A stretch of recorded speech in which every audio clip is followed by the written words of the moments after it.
Today we're making seared black truffle steak bites.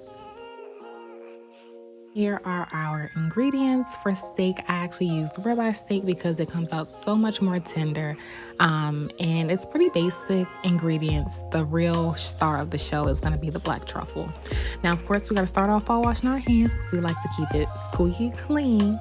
And then I went in and I diced my steak into cubes. And with the ribeye, it's actually already pretty tender, even just raw, so it cuts pretty easily.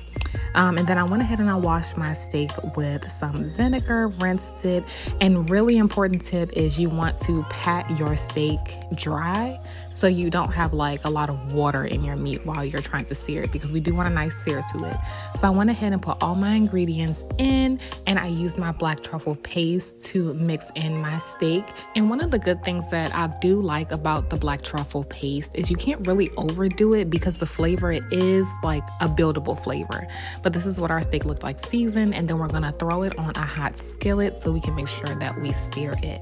So I let it sear and cook for about 10 minutes, I will say. I like my steak medium well, but if you like it a little more raw, less time is okay. This is what it came out looking like. I put it over top of my truffle pasta, and it was so good.